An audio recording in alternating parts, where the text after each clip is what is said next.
Where's the Speed UTV and will we see it before this desert season?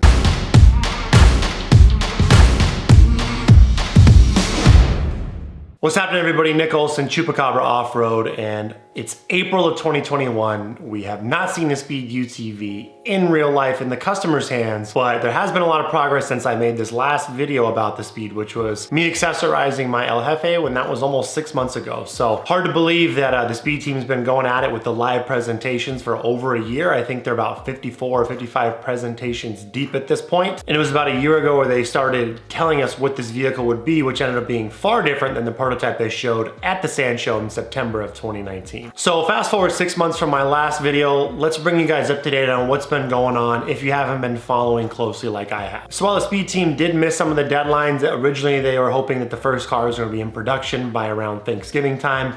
They've been slowed down. They want to make sure that the vehicle's right. Fast forward to about a month and a half ago, and they have built and have been testing a prototype El Jefe 4-seater. Now, this is the second prototype vehicle they've been testing. They put a lot of mileage on this vehicle in and around Parker, Arizona, as well as more recently taking it down to Baja and using it to pre-run the San Felipe 250, which Robbie Gordon raced in his trophy truck a few weeks back. Now, this prototype isn't 100% production. The chassis is similar, but it was built in-house. A couple other little things like there are no inner door panels. The front differential is machined from billet versus being cast like the production model will be, and a couple other little changes. It does have a carbon fiber body, but they did say all the stock driveline components have been used and tested, and testing has gone really well. They did surprise us with a outer CVT belt cover, which had a built-in fan. Now, this is a fan that probably wouldn't work well for those of you guys who are gonna be putting these things in the mud, in the water, moisture, deep river crossings, that type of thing.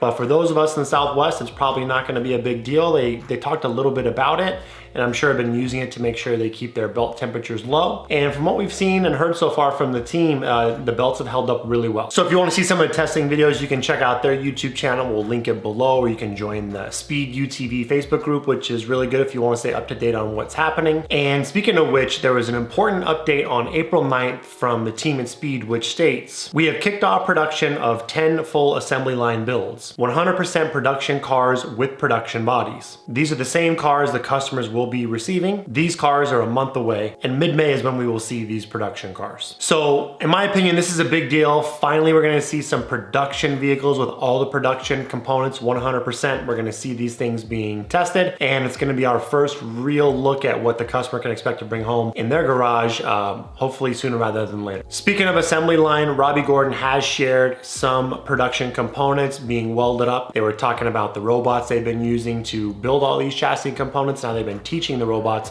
to weld more efficiently and put out higher quality welds than any other brand on the market. To get back to testing as a whole, they said it went really well, which it appears to be. It seems like the car, when they were testing it, it was running, you know, every single day. There were no big times where it had a lot of downtime or major critical issues that occurred with the driveline components or the motor, etc. And they've also been really transparent. Robbie Gordon mentioned that the steering rack had something that he didn't really like the feel or how it was working, so they re-engineered a lot of parts to kind of test and make some changes to the steering rack. So by the time we all get our production models, this issue will have been resolved. So since the vehicle's been running around, there've been a lot of customers that have been out and seen the vehicle, sat in it. Some have been lucky enough to go for some rides in it. And I can only imagine this is gonna continue to happen once these next 10 production cars are out and about. They're gonna need a lot of bodies to put more miles on them and make sure the fit and finish of all the components are good and ready to go to really turn on that assembly line and get those production units cranking. So once these cars arrive, the game plan for the Speed team is to put them through one final test to confirm the assembly process along with the look and the feel of production plastics. Now, coming from the UTV sales background, this is something that is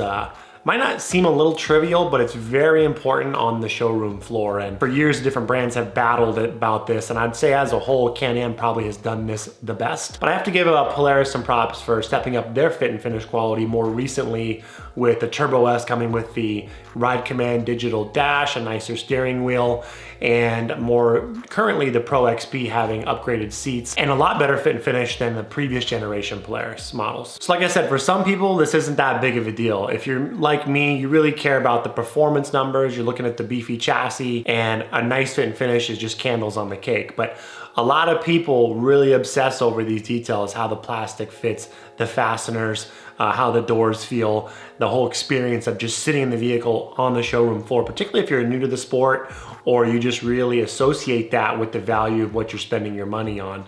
And that's why you made your purchase decision. So the team at Speed really needs to make sure they get those little things dialed so they don't get nitpicked by a lot of people where, yeah, it's maybe not something you can really relate in terms of the big performance numbers that really sell these vehicles. We're talking suspension, travel, horsepower, features, 32-inch tires, beadlock wheels, all those things that are really important. But trust me, there's a lot of customers out there, you guys would be surprised, that really care about the overall finish details. And I think all of us are gonna be looking very carefully to see what that looks like when the complete door, inner panels, outer panels are all put together, everything else of that nature. Once you get in the vehicle, how everything feels, what the finishes feel like, and what the vehicle looks like. I think it needs to be high quality because Robbie and the team have really been touting the overall quality and the step up in quality you're expecting to see from the welds of the chassis, the thoughtfulness of the design, all these things together. So they've really got to put a bow on this project by making sure all those final details come together and they look good. So jumping back into the timeline, what this means according to the team is after final validation of the parts, the Speed team says this puts us into August that these cars should be hitting the streets. So there you go, guys. I know they've missed a couple deadlines so far,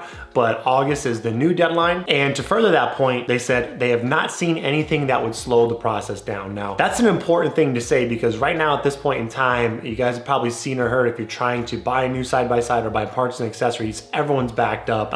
Almost everything in the outdoor space is hard to find if you're trying to buy a motorcycle or a bicycle. Our whole world UTV, everything is just really backlogged. So, I've heard lots of stories of electrical components being hard to come by, tires being delayed, these type of things. So I really hope the Speed team has been stockpiling a ton of parts or has vendors that have committed to them these production capabilities so this doesn't slow them down, which seems like a tall order right now, just from, like I said, what I'm hearing in the marketplace due to COVID, due to macroeconomic conditions that no one really could have predicted. I hope it doesn't slow the team down, but I wouldn't be surprised if it did. So let's talk about what I'd still like to see. Of course, I'd like to see my Speed in my garage, but since the testing has been going on, there's a couple things that I didn't really see that it would be cool to see them put into play over these next few weeks. Test-wise, I'd like to see some real rock crawl situations in the Speed. I like to see them take it to Utah, Moab, Sand Hollow, something of that nature, maybe out to Johnson Valley and do some real low gear rock crawling. I think that would really help them sell this car to a big demographic of people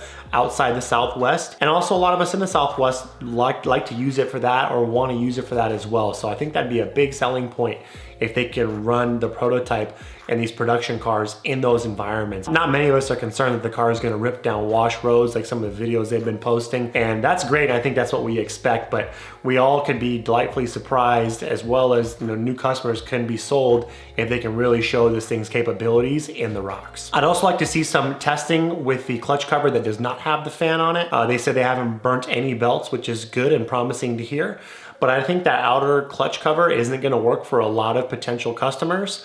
So it'd be cool to see them run it and then kind of relay to us what they're experiencing, and then maybe could lead to some more clutch and belt improvement. Now, one of the big selling features I haven't really seen a whole lot of video or talk about has been the 3-speed transmission. Now, they've said specifically this car is not designed to be shifted like it is a manual transmission, but you can bump it between gears. So it'd be cool, like when Robbie was down in Baja, he talked about the 3rd gear as a Baja gear when he's jumping on the highway in between sections. It would've been cool to see some video of that thing in action and see them using it. So I hope to see some video of that feature specifically in the coming week. Finally, I'd like to see some 35-inch tires on the El Jefe. Now, they did run a couple video clips, some 35s on the Diablo 2-seater, and they did mention that because the El Jefe does have a carbon fiber body, and they didn't really want to trim into it and cut it to make the clearance for the 35s is one of the main reasons why they haven't. But to be honest, everyone and their brother is going to want to try to put 35s on the vehicle. I know I am. I know a lot of you guys watching probably are. And it would be nice just to see what else they learned from running the bigger tires.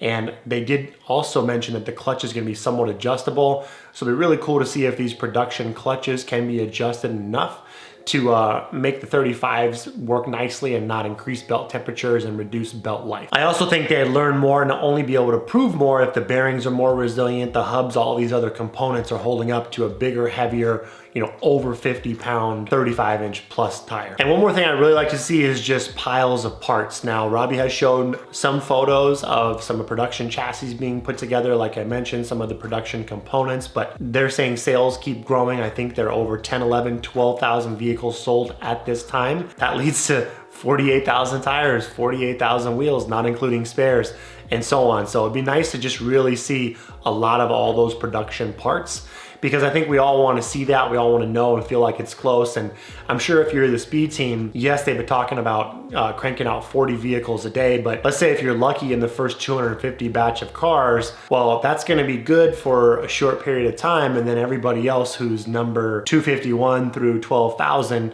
is going to be screaming, where's my car? So, them turning on the production line doesn't mean they can crank out 100 or 200 cars.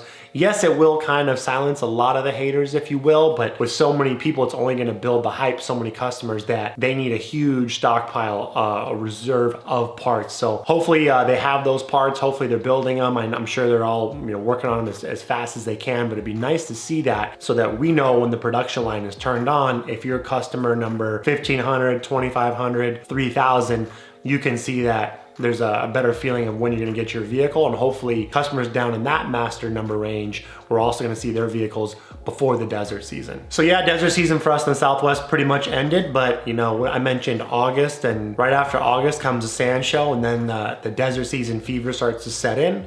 For a lot of people in the Southwest, they're really going to be anticipating and expecting to get their speeds before the season kicks off, which for most people is going to be around October-ish. So it's going to come fast. One more point I want to make about coming fast is the potential first mover advantage. Now, we all know what the speed's going to be. The team's been really transparent in terms of all the production specs, the horsepower specs, but we don't know what Can-Am and or Polaris are coming with for model year 2022. No one really knows. I mean, with all the issues, macroeconomic conditions caused by COVID, these OEMs can't even keep up with their current production vehicles. It might be easier for them to not make many or any changes and just keep trying to produce what they can, because they're having record sales, record profits.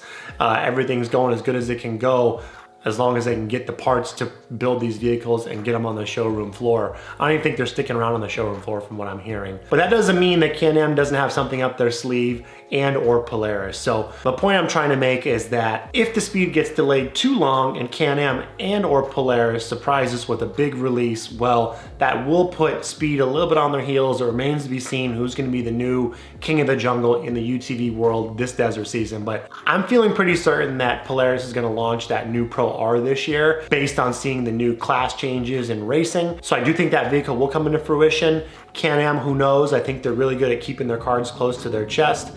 And this kind of reminds me of when the YXZ was released. If you guys can think back, or if you've been in the UTV world that long, the YXZ was kind of hinted from Yamaha for a while. And unfortunately, when it released, it was already a few months behind the turbocharged Razor Turbo as well as the Can-Am Maverick Turbo. And in my opinion, had the YXZ released 1 year sooner, when there were no other turbo competitors, it was going up right against the naturally aspirated options, I think it would have done a lot better. It would have taken a lot more market share. It would have been a lot more formidable competitor to the XP1000 and the lower horsepower Can-Am Maverick. So I just want to throw that out there. I think at this point the numbers have grown so quickly, I don't really see Can-Am or Polaris launching anything over 225 horse, let alone with a speed key. And that's just one metric that we can go off of, but I do think the competition is coming. I think they've got things in works or in the hopper, maybe even in production. And I do think that it's gonna be an exciting year for releases. So stay tuned for more of our videos. We love doing those breakdowns every time all the OEMs release their new model year products, which is gonna be coming around the corner. Typically you can see Polaris coming in July. It sounds like Can-Am's gonna be releasing in early August. So Speed team, get it to market. We need it, we want it, we're excited. Of course, as soon as we get our Speed, we're gonna be driving the heck out of that thing, taking it as many places as we possibly can. We're sure you as viewers are gonna wanna see how it holds up in the real world. So just like you, we're an average Joe, we're paying full retail for our car. We're gonna put it through the paces and give you our honest feedback. And if If you've seen our channel, you guys know that we've been going at this thing for a while, and we do some racing, we do some rock crawling, we do a little bit of everything, and want to give you guys the best honest feedback about the Speed and maybe get you really excited about it if you're considering one yourself. So really excited to see this come together, excited for the Speed team. So we'll keep you guys up to date here on any new breakthroughs that they might announce. But until next time, thanks for watching. If you guys like the content, please like and subscribe, and we've got a whole lot more coming your way.